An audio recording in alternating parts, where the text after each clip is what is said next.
¿Me confirma? Estamos grabando, ¿no? Amén. Esta es la clase, hermanos. Hemos tenido, de hecho, el pastor durante el fin de semana. De hecho, durante el sábado, en realidad.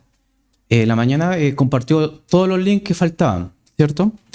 Esto es, por lo tanto, esta clase corresponde al número 39. Si hay algunas que faltan, estamos trabajando para ello, ¿ya?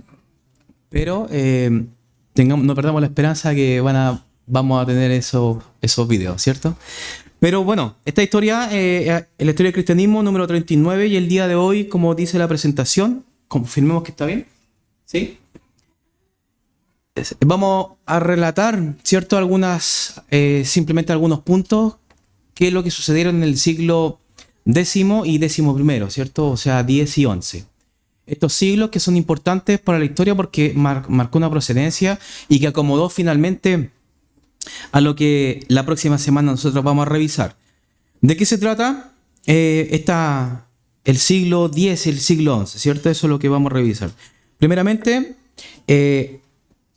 esto como introducción, ¿cierto? Que existía, y hemos dicho en varias oportunidades, que existía un declive moral, y que esto reinaba tanto en el poder político y religioso. Eso es parte de lo que hemos siempre comentado como introducción. Bueno, y teniendo en cuenta que la iglesia tenía tanto el poder político y el poder económico, ¿cierto? Y el poder, en este caso, político y religioso. Las dos espadas, como se puede decir respecto a lo que es la iglesia católica occidental. Tenemos que tener en cuenta de que estamos hablando siempre de Occidente. Va a llegar un momento que ya no se va a hablar, ¿cierto? Simplemente sabe decir la iglesia católica o el romanismo como tal, porque aún en esta fecha todavía estaba el imperio bizantino. Entonces todavía existía tanto el oriente y el occidente, o el este o el oeste, ¿cierto? Pero en este caso, en este periodo, era muy crucial porque la balanza se estaba yendo para el occidente. El occidente tenía mayor peso político, tenía en este caso mayor trascendencia en territorios, tenía mayor control. Entonces la balanza, por así decirlo, se estaba inclinando siempre en favor, ¿cierto?, del lado occidental.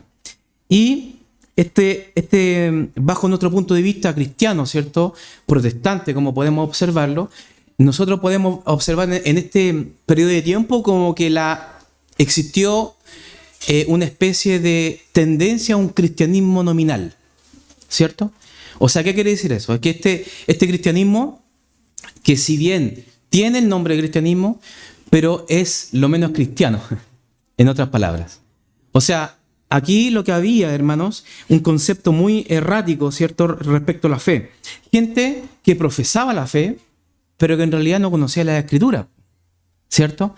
Gente de que eran líderes, ¿cierto?, religiosos, líderes y referentes, ¿cierto?, religiosos, y que no se comportaban como deberían supuestamente ser como líderes religiosos, ¿cierto? Entonces vemos esa decadencia, ¿cierto?, y ese cristianismo nominal, ¿cierto?, que nosotros lo entendemos de esa manera, de que no estaba, ¿cierto?, la misma gente que era cristiana no estaba profesando de la forma correcta. El evangelio no estaba siendo en ese tiempo defendido como hoy en día podemos defenderlo claramente en todo lugar, ¿cierto?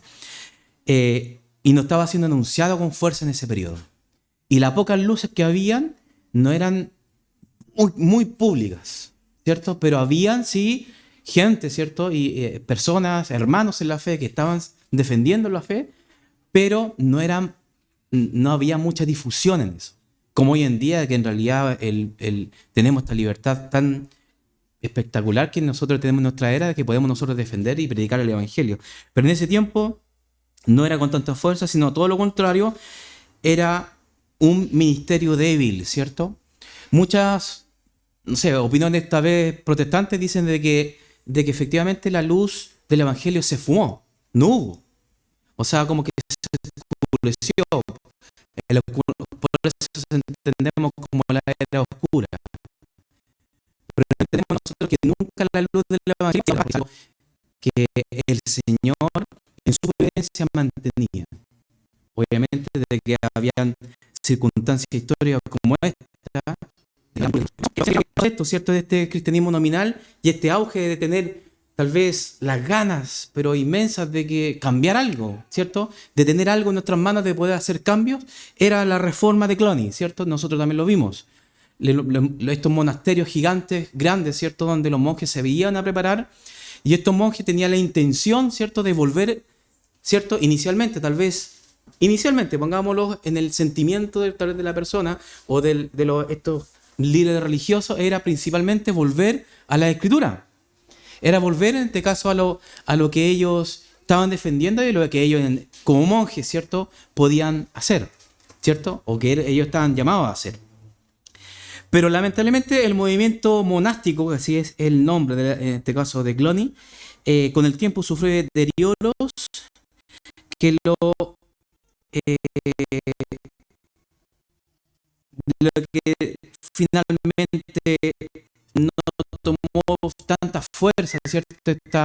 Esta reforma de Cluny, y finalmente va a necesitar de varias cosas más que en el futuro vamos nosotros a revisar. Pero Cluny simplemente quedó ahí, tuvo la intención, muchos buenos proyectos, muchas buenas intenciones, pero al final no prosperó como debería ser el cristianismo nominal, ¿cierto? Algunas cosas que nosotros ya hemos visto, ya hemos hablado, ¿cierto? Lo que pasó en esta fecha. Tal vez ustedes de los pueblos eslavos, tenemos el rey Vladimir de la Rus, ¿cierto? En este caso, futuramente después pasa a ser Rusia, de la Kiev, ¿cierto? Rus de Kiev, en cual él, ¿cierto?, marcó un precedente porque él recibió bautismo, pero no el bautismo occidental, sino el oriental, bizantino. Y que sucedió de que el príncipe, ¿cierto?, su príncipe, justamente el rey, al bautizarse, todo el pueblo, ¿cierto?, de la Rus de Kiev se bautizó. Y en este caso, públicamente recibieron el evangelio bizantino.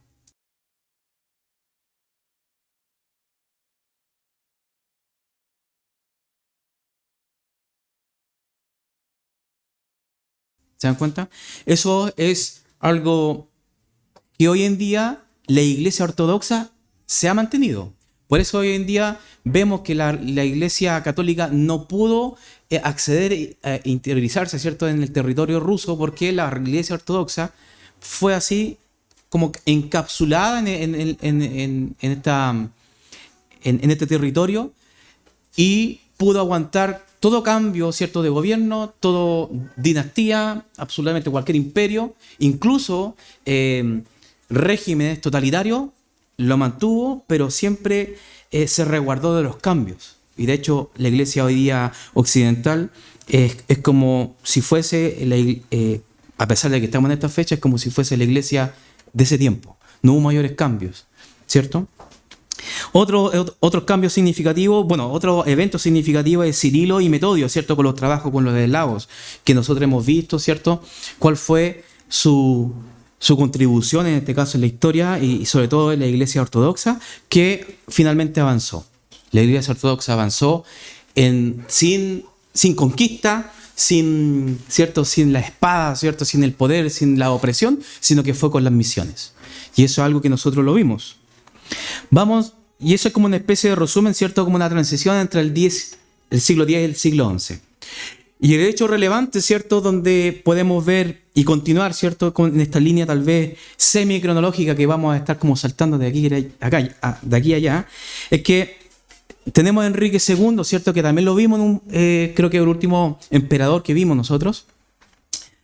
Enrique II, que en este caso nosotros lo llamamos el santo, ¿cierto?, porque para la Iglesia Católica él es un santo. Enrique II, ¿cierto?, por el lado occidental, volvemos al lado occidental, y fue coronado en este caso en Roma por el Papa Benedicto VIII, que nosotros ya lo hemos estado mirando ahí, y su coronación fue recitada esta cláusula, hermanos, de que nosotros, en la presentación se ve en el lado izquierdo, donde dice el concepto o la controversia de filioque o la cláusula de filioque. Filioque, parece que también se puede decir en el griego. Que habla, ¿cierto?, respecto a de que, ¿cierto?, el Padre, el Espíritu Santo, ¿cierto? Es como una el Nicea, ¿cierto? Finalmente se dijo de que esto procede, ¿cierto? El Espíritu Santo procede tanto del Padre y del Hijo, que es la pero la OMS no lo reconoce esa cláusula y solamente lo ve de parte solamente del Padre. Y esa es la diferencia que esta controversia finalmente, la presentación de Enrique II es que normalmente uno puede encontrarlo. Vamos con el siguiente, que es Coronado II, ¿cierto? Este ya pasamos de acá, en esta etapa, a la dinastía Salia, ¿cierto? Que esta dinastía viene reinando en el ducado de Franconia, y Coronado II reinó en el 1024 hasta el 1039. Ojalá que se pueda ver. En realidad no quise mostrarle muchos datos, sino que mostrarle algunas imágenes simplemente, donde Coronado II reinaba el Sacro Imperio Romano, ¿cierto? Y habían algunos detractores familiares, lo que hemos siempre dicho, que son los herederos, duques, ¿cierto? Que se toman en este caso reinos, pero en este caso Coronado II toma todo el control, en este caso de todo el Sacro Imperio, incluyendo, ¿cierto?, algunos territorios del sur, que son, lo conocemos hoy en día como el reino de Borgoña, ¿cierto? Y en ese tiempo Arles, el reino de Arles, que es el sur de donde estamos viendo en el mapa, justamente la parte de abajo, color amarillo. Pero también tuvo algunos conflictos, ¿cierto?, con ciertos países que estaban en el Imperio Germánico, en el Sacro Imperio Romano Germánico, como Polonia y también Hungría. Tuvo conflictos con ellos, pero él normalmente conquistaba, pero con Hungría esto sucedió algo distinto. Creo que Hungría está en la parte de abajo. Sí. Hungría, ¿qué sucedió? Que simplemente quiso conquistarlo, ¿cierto? Por ciertos conflictos que tuvo de limítrofes, ¿cierto? Con este país, con este reino, y tuvo que retroceder porque el rey Esteban I lo contuvo. Estuvo también con relaciones, ¿cierto?, con los países del norte, con los nórdicos, ¿cierto? Los vikingos con el rey, en este caso, de todo ese sector, que es Canuto el Grande, el Canuto II. Y también mantuvo ciertas relaciones con él y le dio ciertas costas del norte a Coronado, o Conrado, ¿cierto? Conrado II. Y luego de eso, ¿cierto? Él pudo tener algunas victorias, algunos conflictos internos, pero posteriormente estuvo siempre gobernando en el sector. Luego de eso, hermanos, la siguiente presentación, viene su heredero Enrique III, ¿cierto? Enrique III también, ¿cierto? A la muerte de su padre, Enrique III heredó 3 reinos, en este caso el reino de Alemania, Borgoña, y también gobernó Italia, ¿cierto? Y también fue triple duque en la ciudad del ducado de Suabia, el ducado de Baviera y el ducado de Carintia. Tenía bastantes influencias y bastante herencia Enrique, ¿cierto? Enrique III. No hubo mayor procedencia en él, solamente tuvo... también trató de tomar el reino de Hungría, ¿cierto? Pero no lo logró tampoco y también fue, en este caso, derrotado. No hay mayor antecedente que ese o relevancia, ¿cierto?, en Enrique III en ese tiempo. Pero el siguiente tiene bastante relevancia y con él tal vez lo vamos a quedar, no porque tal vez tenga que ver todo con él, sino que tiene que ver con los sucesos que van a suceder en su reinado. Estuvo en el poder Enrique IV, ¿cierto? Que fue rey en el 1056 hasta en el 1105. Estuvo en el poder por más de 50 años. Fue un niño cuando fue coronado, ¿cierto? Y esto fue algo muy como relevante porque fue educado, ¿cierto? Con el propósito de tener el favor de los duques, pero fue capturado para ese propósito. Y fue capturado por obispos, ¿cierto? Cuando niño. Y fue algo como bien extraño porque lo tomaron, lo llevaron a un monasterio y ahí es cuando recibió en este caso esa educación. ¿Para qué? Para influirle en que siempre esté al favor, ¿cierto? De los, a favor en este caso de los duques. Él, ¿cierto? Enrique IV acabó con la construcción de la catedral de Spira, Alemania, que está ahí en la presentación, donde se ve esta construcción, y esto queda al sur de Alemania, de este edificio de color más o menos ladrillo, se puede decir, o claro, de color ladrillo, y donde podemos ver ahí, y eso ya hasta el día de hoy, ese es un print de pantalla de hecho de Google Maps, al sur de Alemania, está hoy vigente, todavía sigue, obviamente con ciertos daños estructurales propios, ¿cierto? Por el año, ¿cierto? Pero él es una obra, ¿cierto? Que acabó en este caso con la construcción de Enrique IV de la Catedral de Spira, Alemania. El rey germano, ¿cierto? Podía nombrar obispos. Recordemos esto de que con Otón III, ¿cierto? Podía decidir si es que era papa el pontífice de Roma o no. Podían sacar o podía deponer. Tenía esa doble función, ¿cierto? Porque podía gobernar, pero al mismo tiempo podía también sacar, irrumpir en la autoridad del Papa. Entonces, eso nosotros lo llamamos como la investidura. Y aquí es cuando quedó, generó como un quiebre en esto. El rey actualmente, y eso fue a través de la orden de Otonía, ¿cierto? Esto fue hace mucho tiempo atrás, ¿cierto? Por el rey Otón antes del milenio. Nombró, en este caso Enrique IV, nombró a su elección a fieles obispos. O sea, tenía incluso más poder que el propio Papa en ciertas cosas. Y eso es lo que generó algunos conflictos justamente en la fotografía que ustedes pueden ver en la presentación. Él sería Enrique IV y tenemos a Gregorio VIII y tenemos a Uranio II. Y estos son muy clave. ¿Por qué? Porque Gregorio, ¿cierto? Gregorio VIII, hermanos. Perdón, séptimo. Eso estaba confirmado, me equivoqué. Gregorio VII deseaba reformar el sistema eclesiástico. Y eso nosotros lo llamamos, ¿cierto? A causa de toda esta influencia política que tenía el emperador, el poder que tenía el emperador, que era muy grande, prácticamente Gregorio quería sacarle ese poder, en este caso, al emperador. Y con eso nosotros lo conocemos como la reforma gregoriana. Esta reforma, hermanos, se compone de varias como subcausas, ¿cierto?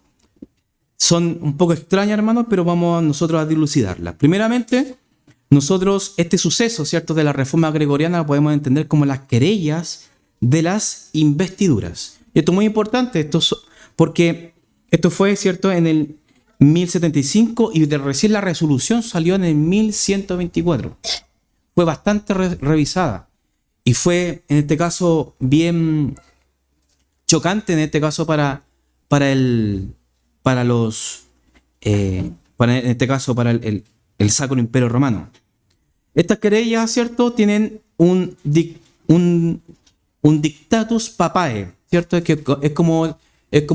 un veredicto, ¿cierto? Es como un dictamen en este caso que el Papa realiza. Y este es, en este caso, muy crucial, hermano, porque este dictatus papae va a generar todo lo que después, posteriormente, pasó en la historia. Leamos algunos 3 conceptos básicos, más o menos como un resumen, ¿cierto? Primeramente, el Papa está por encima no solo de los fieles, clérigos y obispos, sino de todas las iglesias locales, regionales y nacionales, y por encima también de todos los concilios. Esa fue una resolución Dictatus Papae de Gregorio VII. Me había equivocado, no es octavo, es séptimo. A veces la posesión a uno se le confunde. Otra resolución, ¿cierto? O un resumen: los príncipes, incluyendo el emperador, están sometidos al Papa. ¿Se dan cuenta? De aquí quiere un borrón y cuenta nueva, ¿cierto? De lo que se hizo con Otón, ¿cierto? Porque prácticamente Juan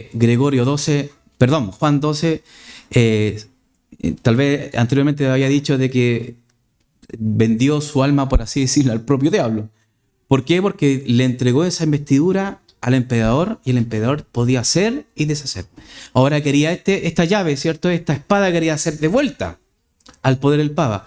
Pero no solamente con eso, sino que no volver como un poco atrás, sino que estar por encima de todas las cosas. ¿Se dan cuenta cómo estaba acomodándose esto en la historia de lo que está sucediendo? Bueno, y otra cosa es que la Iglesia romana no ha errado en el pasado ni errará en el futuro. No lo digo yo, sino que este es el Dictatus Papae. Esto es lo que está sucediendo, ¿cierto? Y esto es parte de lo que de la importancia y lo que esperaba, ¿cierto?, Gregorio en la reforma conocida como la Reforma Gregoriana. Básicamente, hermanos, también tenemos las querellas, ¿cierto? La Reforma Gregoriana, bueno, básicamente decía que el Papa era la autoridad suprema y podía revocar emperadores. En el 1073 es nombrado Papa Gregorio VII. La primera medida que tomó ese mismo año fue de la prescripción del celibato eclesiástico, es decir, la prohibición del matrimonio en los sacerdotes. ¿Con qué razón? Que eso estaba garantizando la heredad. No quería que los obispos, ¿cierto? Los obispos tenían en este caso, con esta reforma también les sacaba y regulaba el poder adquisitivo, en este caso de los obispos. Y ese poder adquisitivo podía tener un obispo muchísimas tierras, podía tener muchísima influencia y mucho dinero. Y el Papa con esta reforma también quería reducir esa cantidad y de los alcances, en este caso de los obispos, y para asegurarse de que eso posteriormente no quedara en la herencia de estos obispos, reafirmó en este caso el celibato para estos. Entonces no podían tener, en este caso, herencia. Es decir, la prohibición del matrimonio en los sacerdotes. En el futuro los sacerdotes no podían tener hijos legítimos y por lo tanto no podían transmitir el título hereditario, sus posesiones ni sus derechos. Hoy en día, hermano, ahora es muy fácil nosotros, si una persona no puede tener hijos o no quiere tener hijos, simplemente la herencia en algún papel notarial, ¿cierto? Con un abogado tal vez, transmitir a alguien a un familiar. Pero en ese tiempo no era así. Era simplemente tener hijos y esa era la herencia válida. Y sin eso, las tierras ¿para dónde van? Al reino, ¿cierto? O en este caso, al Papa. Porque eran obispos. Recordemos eso. Eran obispos. Entonces, eran oficiales o eran representantes del país pontífice. Entonces, ahí se estaba armando todo este cuento. Se dan cuenta que es bien difícil un poco en esta circunstancia lo que está sucediendo. Tenemos la dieta de Tribur, ¿cierto? La dieta de Tribur, hermano, también es algo muy peculiar porque es súper simple. Lo que sucedió es que esta reforma, ¿cierto?, gregoriana, generó tanto revuelo, ¿cierto?, en los príncipes, de que al emperador le chocó el apoyo. O sea, le retiraron los príncipes, ¿cierto?, los duques que estaban apoyando al emperador, en este caso Enrique IV, le estaban diciendo, oye, lo que está haciendo el Papa hoy en día es prácticamente un golpe bajo. Te está quitando tierra, te está quitando poder. Entonces, si tú no tienes el poder suficiente ni el apoyo del imperio, entonces, ¿de qué sirve tenerte como emperador? Entonces, o haz algo o nosotros nos vamos inmediatamente a Roma. Entonces, Enrique IV, al ver esta circunstancia, ¿cierto?, al darse cuenta de que la influencia del poder estaba siendo quitada, los príncipes le están exigiendo, quisiera algo, ¿cierto?, que no quedara así a causa de la reforma gregoriana, simplemente tomó una decisión y algo como muy extraño. Este hombre fue acusado, bueno, a todo esto fue acusado este emperador de excomunión, porque el Papa lo castigó de esa forma, ¿cierto?, a causa de que él quería incitar, por así decirlo, una conspiración con los obispos, que incitaba, ¿cierto?, que compraran tierra y propiedades, ¿cierto? Y en este caso llegó a Enrique IV a Gregorio VII llegó el Papa, llegó estos comentarios, ¿cierto? Y en este caso no le gustó y le hizo la excomunión. Entonces por eso los príncipes hicieron esto para la dieta de Tribur. Se manifiesta así en la historia como la dieta de Tribur, esta exigencia que le hicieron estos príncipes. Y posteriormente, ¿qué sucedió? De que el Papa, Enrique IV hizo como una penitencia justamente al monasterio donde estaba el Papa. De hecho, este es conocido como el Sínodo de Worms, pero de 1076, ¿cierto? Y fue como bien humillante en este caso para Enrique IV, porque él tuvo que hacer penitencia, estuvo de rodillas durante 3 días afuera en la intemperie, donde estaba nevando, donde había mucho frío, el Papa no lo quería recibir, no le abría la puerta, ¿cierto? Y él pedía perdón por lo que sucedió. O sea, imagínense, la dinastía, un heredero, un emperador, ¿cierto?, pidiendo de rodillas perdón por lo que sucedió para volver de esta excomunión, porque prácticamente estaba afuera y estaba perdiendo influencia y poder, sobre todo. Pero algo sucedió ahí, bueno, sucedió que luego de este conflicto, ¿cierto?, el Papa lo perdona, le aplica en este caso le saca de esta excomunión, ¿cierto? Y esta penitencia se conoce como la penitencia hacia Canosa, ¿cierto? Y esto, Enrique IV no solamente fue solo, sino que fue acompañado por su esposa y sus hijos, y pasó por los Alpes en medio de graves, ¿cierto?, peligros, vestido con el sayo de penitente, y el Papa, en este caso, lo perdonó y le aplicó la excomunión. Sacó la excomunión.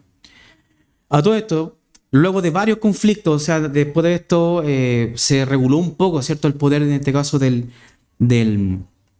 Enrique IV, la situación política, ¿cierto?, y grave que es lo que estaba sucediendo con él.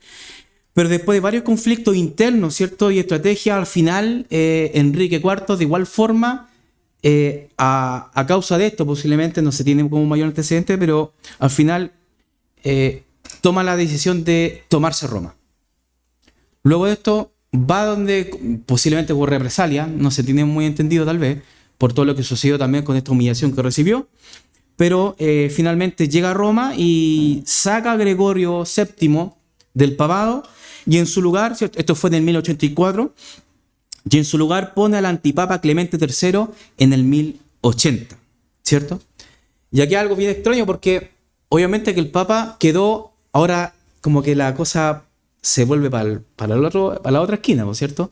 Gregorio estaba de rodillas Enrique IV pidiendo de rodillas, ¿cierto?, perdón por la excomunión, por lo que hizo, pero ahora el Papa Gregorio está pidiendo apoyo, ¿cierto?, por haberlo sacado, ¿cierto?, del poder, y Gregorio, en este caso, VII, desesperado por esta situación, le pide, y para quedarse en el poder, ¿cierto?, para volver a ser el Papa, ¿cierto?, y derrocar en este caso a lo que hizo Enrique IV, se alianza con algunos grupos, o algunos pueblos lombardos de Italia, ¿cierto?, lo que ayudan en este caso a expulsar a los germánicos de Roma.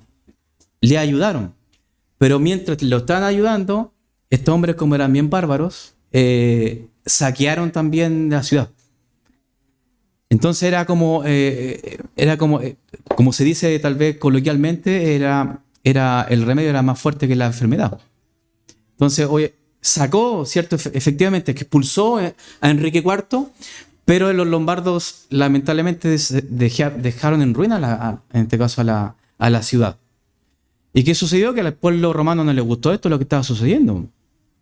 Por lo tanto, ¿qué pasó? A causa de estos saqueos, ¿cierto?, y las malas prácticas que tienen estos lombardos, el pueblo romano pidió la expulsión, en este caso, de Gregorio VII. Por lo tanto, quedando así un hombre que justamente es el que tenemos aquí en la presentación, el que se encuentra abajo, que es crucial para lo que la próxima semana nosotros vamos a revisar, que es este hombre Urbano II. Y Urbano II fue quien, acá abajo, fue quien revisó y organizó, ¿cierto?, las cruzadas, las primeras cruzadas, ¿cierto? Esto es como aquí tenemos todas las causas de por qué llegamos a Urbano, ¿cierto? Perdón, sí, a Urbano. No era porque sí, ¿cierto? No era porque llegó por arte de magia, sino que había un contexto histórico. Y los conflictos, ¿cierto?, con el Sacro Imperio Romano eran latentes. Y unos años atrás, no podemos nosotros no terminar tal vez con lo que también nos compete analizarlo. Porque pasamos, ¿cierto?, por el milenio y no podemos nosotros no revisar el gran cisma del 1054. Esto fue tiempo antes. Esto lo que acabamos nosotros de relatar, ¿cierto?, de respecto a Enrique II, Conrado, o Coronado también se conoce, o Enrique IV y Enrique III y Enrique IV, fue lo que estaba pasando en Occidente. Pero ahora vamos a verlo como no tan cerca, no tan local en el Occidente, sino que nos vamos a hacer un poquito más atrás con la lupa en este mapa y vamos a verlo como más general. Porque el cisma no solamente se gesta en el 1054, sino que viene de bastante tiempo atrás. Y el cisma, para que podamos nosotros definirlo, es un quiebre. Es un quiebre prácticamente como un divorcio, se puede decir, irreconciliable, ¿cierto? De que un quiebre donde las mitades, ¿cierto?, son dañadas y no pueden ser unidas, como una pieza tal vez de vidrio, que esa pieza se quiebra, ya no puede ser parte, en este caso, de la otra pieza más grande, ¿cierto? Se perdió.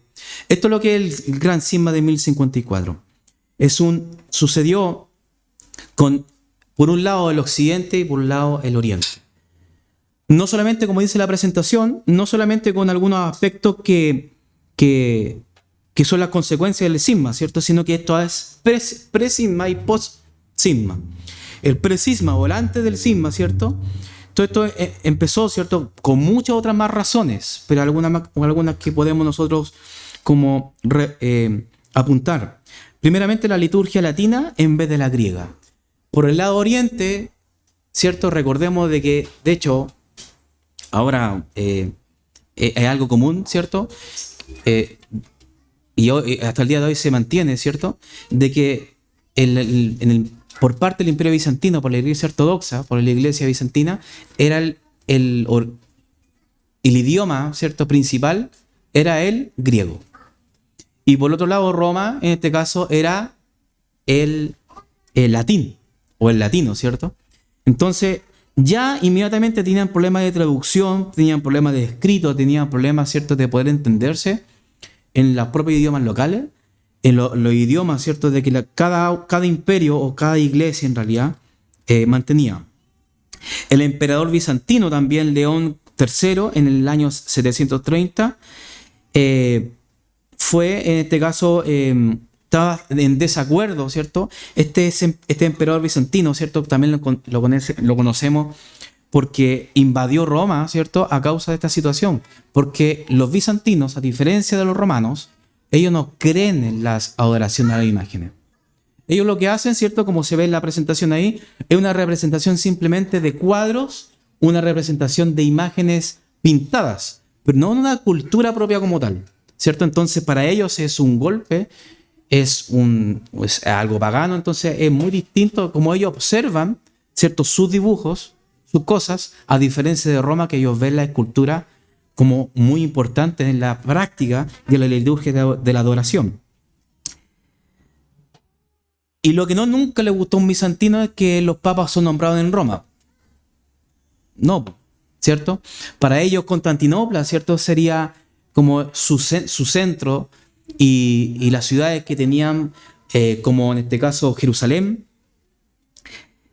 también muy importantes, ¿cierto? Otra cosa donde hubo más quiebre, ¿cierto?, es como, imagínense como que se está trizando este vidrio poco a poco, donde ya las partes ya están casi por desmembrarse, y fueron las relaciones que ya esto ya se salió de control, según ellos, ¿cierto? Bajo el punto de vista bizantino, es que no puede ser que Roma se esté aliando con los francos. Un duro golpe el tener a Carlomagno hubo consecuencias. A Carlomagno como emperador en este caso del occidente. Porque él, claro, el emperador del Sacro Imperio Romano. Y en este caso Roma exigía también la sujeción, en este caso del Imperio Bizantino, y ellos no lo reconocían. No lo podían reconocer. Y eso es algo que no jamás y nunca lo pudieron transar. Y la última, ¿cierto? Un año antes del cisma fue en el 1053, donde Miguel Cerulao, que fue un patriarca, ¿cierto?, de Constantinopla, ordenó cierre, por esto también fue como impulsado, ¿cierto?, con el ánimo del cambio, con el ánimo del conflicto, que el cierre de las iglesias en Constantinopla latinas, o sea, que eran romanas, occidentales, pero que estaban en Constantinopla. Podían estar, habían sedes, podían estar, pero él ordenó como arzobispo, ¿cierto?, como patriarca de Constantinopla, el cierre de todo, y eso fue la última alambre, tal vez, ¿cierto?, del concreto que estaba firmándose, y ahí se generó, en este caso, el gran cisma de 1054, donde definitivamente se distanciaron, ¿cierto?, teológicamente, se distanciaron también políticamente, se distanciaron de tanto el idioma y de la autoridad papal, y hubo, en este caso, unos 3 puntos, ¿cierto?, que podemos nosotros revisarlo. La autoridad papal en Occidente, el Papa era considerado como autoridad máxima de la Iglesia, mientras que en el Oriente, el patriarca de Constantinopla y otros líderes eclesiásticos eran vistos como iguales en autoridad. Es muy distinto como lo ve, en este caso, el Imperio Bizantino, la autoridad. Ellos ven como una autoridad espiritual. Y a Roma lo veían simplemente como autoridad política. Y no había transabilidad en esa parte. Y creo que sucedía desde que Roma o el Occidente estaba solicitando, estaba pidiendo, ¿cierto?, de que los bizantinos pudiesen estar sujetos, ¿cierto?, al Papa. Y ellos no lo transaron. El idioma, el latín era el idioma principal en el Occidente, mientras que en el este, ¿cierto?, por el lado bizantino, se usaba el griego. Esto llevó a malentendidos y falta de comunicación entre las dos partes de la Iglesia. Diferencias teológicas, ¿cierto? Y donde ahí sale lo que vimos con Filioque, ¿cierto? La cláusula, ¿cierto?, de Nicea. Hubo varias diferencias teológicas entre Oriente y Occidente, incluyendo el desacuerdo sobre la procedencia del Espíritu Santo. ¿Viene del Padre y del Hijo? Y los bizantinos solamente dicen que viene del Padre. También otro punto, ¿cierto? El pan en la Eucaristía, ¿cierto?, debía ser fermentado o sin fermentar. También ellos tenían otra consideración, otras cosas respecto a ese tema. Y sobre todo también otras reglas, ¿cierto?, para el celibato del clero. Tenían perspectivas ya totalmente diferentes y las relaciones ya estaban muy mal. El cisma se hizo oficial en 1054, cuando el legado papal de Humberto de Silva Candida excomulgó al patriarca de Constantinopla y Roma excomulgó, ¿cierto?, al de Constantinopla, al del reino bizantino, efectivamente. Entonces fue como una disputa, ¿cierto?, como casi un cachipún, ¿cierto?, de que ya, yo te condeno y tú me condenas. Ya, ahí oficialmente quedó sentenciado el cisma en el 1054. No hubo vuelta, ¿cierto? Y bueno, hasta el día de hoy, y eso es algo tal vez que lo desconocemos nosotros, obviamente no tenemos relaciones con Roma, obviamente, pero ellos aún intentan tener relaciones para poder tener esta reconciliación histórica, pero siempre han sido imposibles.